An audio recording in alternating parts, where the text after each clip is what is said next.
Howdy folks, just a quick warning to start the review here. Shadow of the Tomb Raider contains some scenes that are very intensely claustrophobic, and as such so does this review because I'd like to discuss them. If this is something which causes you discomfort or you find triggering, I would not advise watching this review. Sorry if that's you, I will catch you next time. On with the review. From the moment the first interaction I was offered was a QuickTime event, I knew this was going to be a bit of a struggle. So folks, we have reached the end of our Tale of Two Trilogies, and man is it a shame we had to go out on this one. It's odd. Shadow of the Tomb Raider on paper sounds like it should be... oh, damn. My script just says trilogy where the third one was really strong, but I can't think of any. I was going to go with Toy Story, but we had that lackluster fourth one that screwed me over. I'm a moron. Return of the King. Shadow of the Tomb Raider sounds on paper like it should be Return of the King. But Shadow of the Tomb Raider, while it does a lot of things right, is very much more Godfather 3. Okay, let's jump in. Graphics. Okay, so I get to be happy starting off here. This game looks pretty damn incredible, actually. I remember there was a time back in the dark days of the early 2000s where a game this colourful would have been burned at the stake for crimes against beige. Everything just pops right off the screen at you, and the game has conquered mud, which it occurs to me is a really odd sentence, but it's true. I was going to accuse it and Red Dead Redemption 2 of copying off each other's homework, but they both came out within a month of each other in 2018. I guess we just nailed technology for muddy-looking, well, mud, in video games. It's a jungle environment as well, so that actually goes a long way to selling me on realism. The lighting stepped up its game too. We have a lot of indoor city areas that give off this very Temple of Doom vibe. And if there's one thing this game could have done with more of, it's Indiana Jones influences, but I'm getting ahead of myself. Especially worthy of note are the claustrophobic sections that I mentioned up front. They do give this really great feel of squeezing into places that you shouldn't be, and nowhere else in gaming have I seen this sort of effect done this well. To the point where, honestly, I'm amazed there isn't an option to skip them. I don't have claustrophobia, quite the opposite in fact, but I still felt really uncomfortable. It's extremely immersive. Interesting thing with the graphics this time around as well, even in the most populated areas of the hubs, I had no performance issues at all, which I did with Rise of the Tomb Raider. I was doing the same things while I was recording them as well, which consists of playing them and watching The Simpsons. I've got no idea what the difference is. I can only credit this to improved design, and it's probably one of the last credits they're going to get, so we'll give it to them. Oh, I tell a lie actually, while you're hiding in stealth sections, the game did have me convinced that I was actually hiding, and I'll give them that's rare. It certainly looks better than that Horizon Zero Dawn concept where gingers can apparently hide if plants are red. Environment and story. Okay, so fair warning up front, we are going to be almost all story on this week. I have a story of my own first though. I record all of my gameplay when I'm reviewing a game, and my videos are usually about an hour long. There's a note on the 21st minute of my 6th video for Shadow of the Tomb Raider that just reads, I formally abandoned the plot at this point. You know what's worse? I can't even remember exactly what was happening to make me do that. The story opens up in a pretty terrible way and does not improve. We're following this doctor who is apparently allied to Trinity in some way, and we're given what I like to call a walking cutscene. I'm still controlling Lara, but I'm just pushing forward and working my way very slowly through this crowd while the plot goes on in front of me. It's not fun, and to be honest with you, I wasn't even sure which of the characters I was supposed to be following for quite a while. The plot then tries to set Lara on this story that I am going to refer to as Catholic guilt. She steals a MacGuffin and it starts causing natural disasters. Here's my problem though. Trinity, who have really gone all in on the comic book villain thing this time around, were also trying to steal the MacGuffin, it's a dagger. So these natural disasters that you keep seeing and Lara keeps blaming herself for were going to occur anyway because Trinity were going to be causing them. This is the pivot of her emotional arc for the entire story. It's baffling to me how this got missed. It just gives me no reason to care whatsoever about the torment she's going through, which is supposed to kind of be the point. So, anyway, off we go to a hidden city. We instantly find it. I mean, seriously, if Lara Croft and Carmen Sandiego ever get a crossover, she could have that bitch on ice in less than an hour. We are attacked then by Gollum, I think, and his mates. We meet a Chosen One, she pops her clogs. Lara becomes the Chosen One, but doesn't become any less angst-filled. Jonah, who's been with us but not doing very much, gets kidnapped. He escapes. The race of golems team up with us for some reason.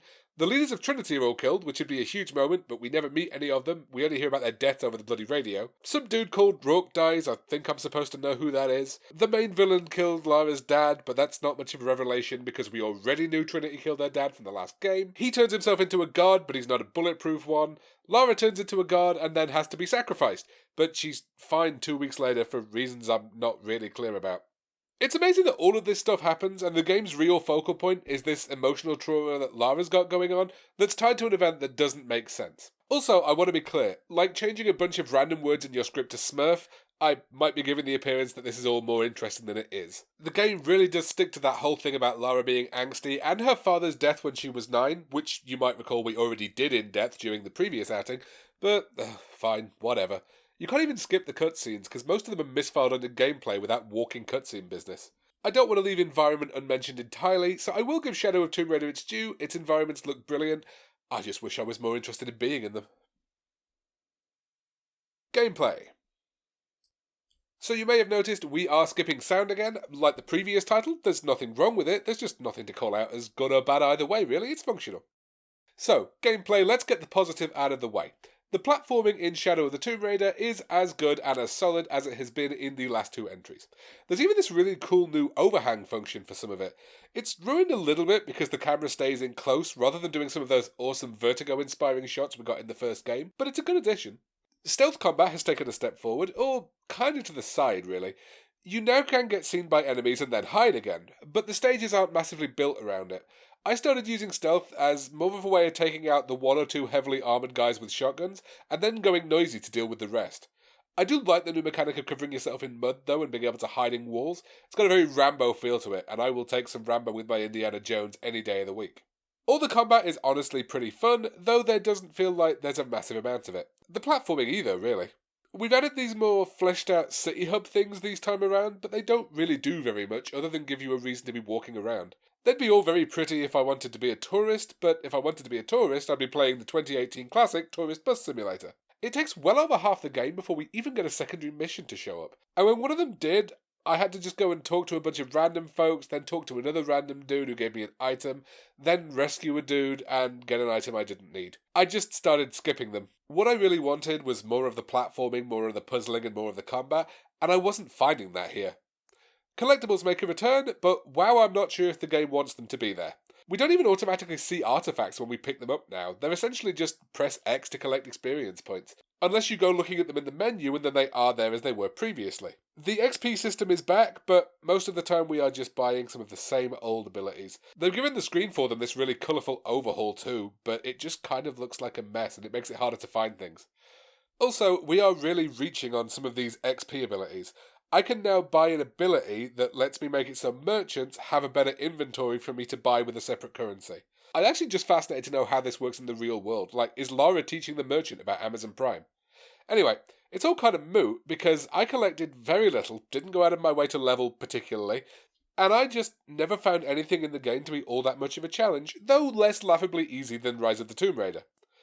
Because I like to end on a positive, I will give the game this. It has a fully 3D swimming system this time around, and I expected this to be a total pain in the butt, and it wasn't. I could have gone for a few less scripted, Lara almost drowned here segments, but most of it controlled really smooth, and I never felt I was getting lost anywhere. It's small praise considering the game came out 5 years after Assassin's Creed Black Flag, but I will take praise where I can give it on this one. Random stuff.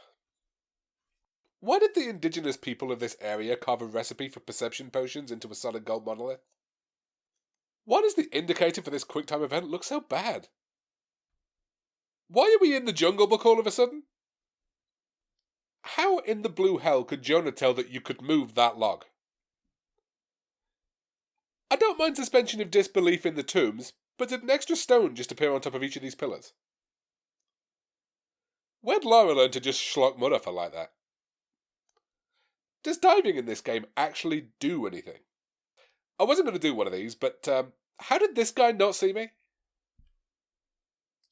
You know, I have to wonder if we can blame the problem Shadow of the Tomb Raider has on it being the third in a trilogy. For starters, it seems to presume investment into details of the story that I just don't have, and I'm someone that played all 3 of these in 3 weeks. I wouldn't have called that a deal breaker going in, but coupled with the way it doles out the bits of the gameplay everyone loved around these unnecessary hubs that feel like they were just added for the sake of being something new, I think that's where the problem is. So what have we learned about trilogies after all this? Well, maybe the reason third games don't stick the landing is because maybe games shouldn't be trilogies. Game development is a really slow process, and there are always new things coming out, be they trends or be they game systems. Trying to shoehorn one of those into your second or third game is just going to take away from the things that people loved about the first. So I suppose the lesson is that if you don't have a plan that fits a trilogy, making one is probably a bad idea. That's not the happiest ending, though, is it? Let me see if I can find something in Shadow of the Tomb Raider that'll make me smile. Oh my god, that's a grappling hook! Woo!